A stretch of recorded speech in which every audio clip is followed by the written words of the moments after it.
Bonjour à tous et bienvenue dans une nouvelle vidéo tutoriel Zwift. Aujourd'hui, je vais vous montrer comment utiliser l'application Compagnon.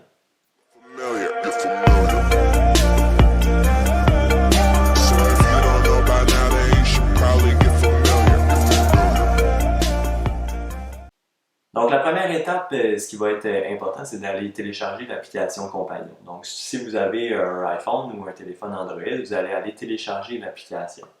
Et une fois que c'est fait, vous allez pouvoir aller l'ouvrir. La première chose qu'on va aller voir en arrivant dans l'application, ça va être votre profil. Donc en haut à gauche, vous allez peser sur votre photo de profil et vous allez pouvoir avoir accès à plusieurs informations. Donc d'abord, ce qui nous intéresse, ça va être les activités. Donc je clique sur l'onglet Activités en bas et je vais pouvoir avoir accès à toutes les activités que j'ai faites dans les dernières semaines sur Zwift. Si je clique par exemple sur la dernière activité que j'ai faite, donc haute route qui était hier, je vais pouvoir avoir accès à la distance que j'ai faite, au temps que j'ai réalisé, à l'altitude que j'ai montée également et au nombre de calories que j'ai dépensées. Donc si je glisse à droite, je vais pouvoir avoir un petit peu plus de détails par rapport à mon wattage, par rapport à mes RPM et ma fréquence de battement cardiaque si je portais une ceinture de battement cardiaque évidemment. Donc, si je continue de glisser à droite, je peux également voir la répartition de ma fréquence cardiaque. Donc, zone 1 qui est un petit peu plus facile jusqu'à zone 5 qui est plus difficile. Vous pouvez voir dans quelle zone vous êtes entraîné. Si vous descendez un petit peu, vous allez également pouvoir voir les résultats de la course si c'était une course que vous faisiez. Parce que si c'est juste un entraînement ou une ride seule, vous n'allez pas avoir les résultats de la course. Donc, si vous cliquez sur les résultats, ensuite, là, vous allez pouvoir voir à quel rang vous avez terminé et votre temps et votre nombre de watts moyen ou votre watts par kilo moyen. Ensuite, si on s'en va voir en haut à droite maintenant, donc on était en haut à gauche pour la photo de profil, là on s'en va à droite pour les notifications. Donc dans les notifications, c'est là que vous allez pouvoir voir s'il y a quelqu'un qui vous a suivi dans les derniers temps sur Zwift, quelqu'un qui vous a donné un ride-on ou encore quelqu'un qui vous a invité à un meet-up. Donc ça, c'est via ici que vous allez le voir dans les notifications. Pour ce qui est des meet-ups, je vais en parler un petit peu plus longuement plus tard dans la vidéo. Ensuite, si on retourne à la page d'accueil, vous allez pouvoir avoir accès aux événements. Donc, c'est quoi les événements? C'est toutes les courses ou les rides de groupe qui ont lieu sur Zwift aujourd'hui, demain ou après-demain. Donc, si on est dans aujourd'hui, vous allez pouvoir avoir accès soit au vélo ou à la course à pied. Donc, si vous cliquez sur l'avatar de vélo, vous allez pouvoir avoir accès à toutes les courses qui se font aujourd'hui. Donc là, je peux glisser. Si je décide, par exemple, de faire une course aux alentours de 17h, je peux aller voir aux alentours de 17h qu'est-ce qui se passe. Donc, si je clique sur celle-là ici, là, ensuite, je peux aller voir c'est quoi la description de la course, mais également le parcours de la course.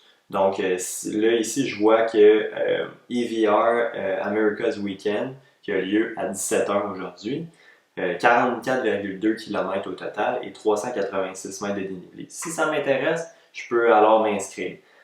Ce qui est important, par exemple, c'est de s'inscrire dans la bonne catégorie.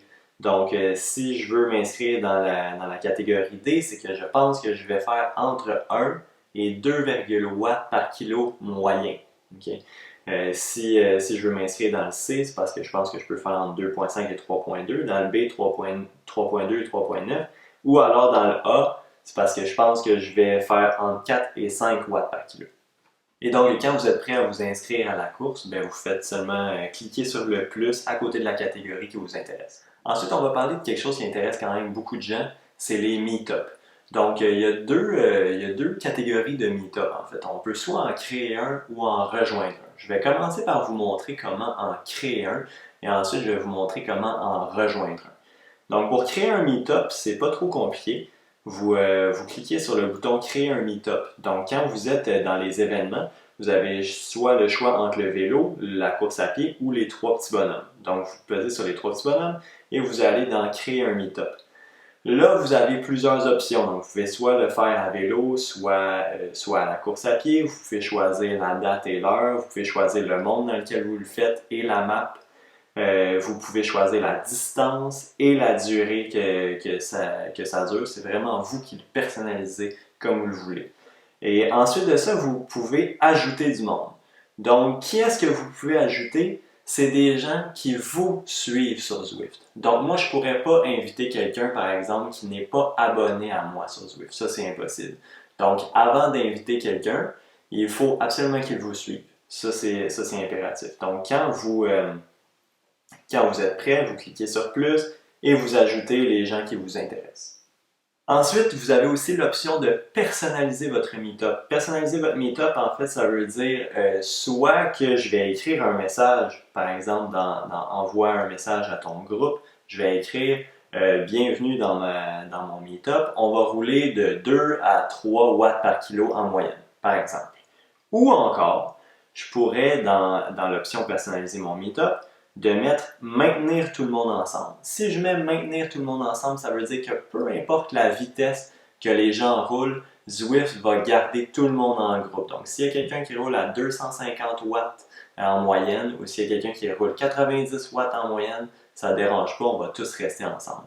L'avantage du meetup, c'est qu'on va tous être comme dans la même gang et on va pouvoir s'envoyer des messages de groupe. Donc, maintenant que je vous ai montré comment créer un meetup, je vais vous montrer comment rejoindre un meetup. Comment rejoindre un meetup, là, en fait, ça va être, c'est pas très compliqué. Il faut seulement connaître la personne qui va vous inviter dans le meetup. Donc, il faut signifier un intérêt de rejoindre un meetup. Si je prends l'exemple de la page Je Zwift Québec, souvent, ils offrent des options de meetup. Donc, ils vont créer des sondages sur leur page Facebook et ils vont dire, par exemple, le dimanche à midi, je vais faire un meet-up. Qui est-ce qui vient? Là, il y a deux trucs bien importants à faire. La première chose, ça va être de signifier son intérêt de participer au meet-up. Donc, par exemple, de l'écrire sur Facebook à la personne qui a créé le meet-up. Moi, je veux participer au meet-up que tu as créé. Donc là, comme ça, ça va signifier votre intérêt de vouloir y participer. La deuxième chose qui est super importante, c'est de suivre la personne qui est en charge du meetup sur Zwift. Donc, comment je vais aller suivre quelqu'un sur Zwift? Je vais aller dans Plus, dans l'application Zwift, et je vais aller dans Trouver des Zwifters. Là, par exemple, si c'est Guy Bergeron, qui est un administrateur de la page Facebook de Je Zwift Québec qui crée le meetup, je vais aller chercher Guy Bergeron et JZQC et je vais peser sur le petit bouton orange à côté. Ça va faire en sorte que je vais suivre cette personne-là. Et après, ben là, il va pouvoir m'inviter au meetup si je lui ai signifié que je voulais participer. Ce qui est très important aussi pour les meetups, c'est que une fois que vous êtes inscrit, donc que vous recevez l'invitation et que vous allez le recevoir dans événement, vous allez recevoir l'invitation, vous l'acceptez. Ensuite, quand ça va être le temps de participer au meetup, ça va être important d'avoir son ordinateur ou son iPad ouvert avec l'application de Zwift ouverte 5 minutes avant le départ du meetup. Donc, si je suis en train de rouler 5 minutes avant, Zwift va m'amener automatiquement au meetup. Donc, il va m'envoyer un petit message, il va me dire c'est le temps de votre meetup et on va rejoindre le groupe en question.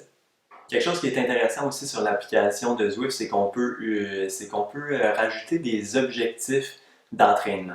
Donc, par exemple, si je vais sur la page d'accueil, je descends complètement en bas, je clique sur l'onglet Objectifs. Je peux faire Ajouter un but. Donc, ajouter un but soit au vélo ou à la course à pied. Je peux soit le faire sur une fréquence hebdomadaire ou mensuelle, le type de distance ou de temps. Par exemple, si je veux m'ajouter un temps, donc je veux faire du vélo pendant 10 heures cette semaine, je fais Ajouter et voilà. Donc là, on voit que jusqu'à maintenant, cette semaine, j'ai fait 6,6 heures. Donc, il me reste 2 jours pour atteindre mon objectif de 10 heures. Donc ça, c'est une autre chose que l'application Compagnon peut apporter.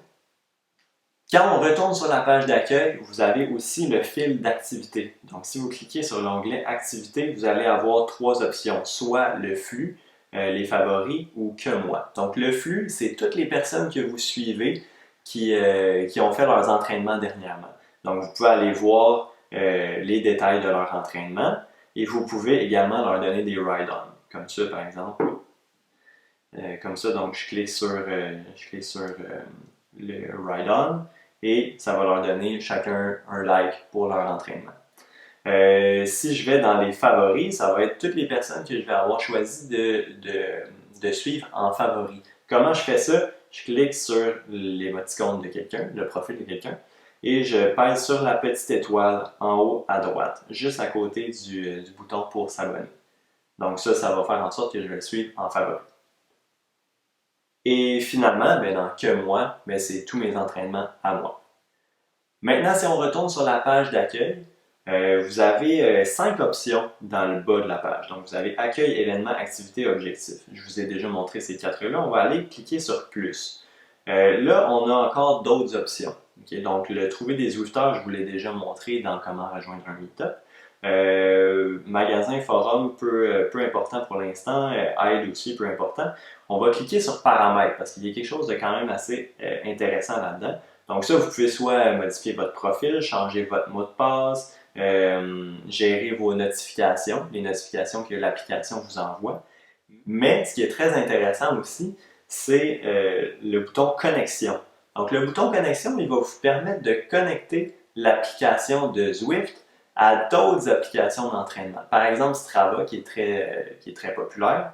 Si je clique sur le petit plus, ça va connecter mon application Zwift à mon application Strava. Donc, mes résultats d'entraînement vont automatiquement aller sur Strava en même temps que d'aller sur Zwift à la fin de mon entraînement.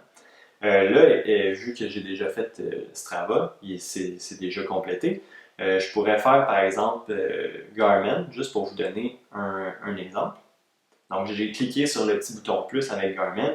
Là, il me demande est-ce que je veux connecter avec Zwift. Là, je me connecterai avec mes informations de Garmin. Je ferai signer et ça enverrait automatiquement mes données au compte de Zwift et au compte de Garmin. C'est ce qui complète la vidéo. J'espère que ça a répondu à toutes vos questions. S'il vous en reste, vous pouvez les poser dans les commentaires et je vais y répondre le mieux possible.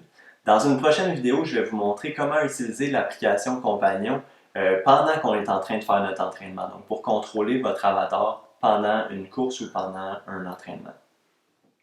Juste avant de terminer, n'oubliez pas de vous abonner à la chaîne si c'est un contenu qui vous intéresse. Il va y avoir d'autres vidéos tutoriels Zwift dans les prochaines semaines. Et également, je fais des vidéos en direct de certaines courses que je fais sur Zwift. Donc, si c'est quelque chose qui peut vous intéresser, abonnez-vous à la chaîne. Et n'oubliez pas de donner un like si ça vous a éclairé sur certaines choses de l'application Compagnon. Merci beaucoup et à une prochaine.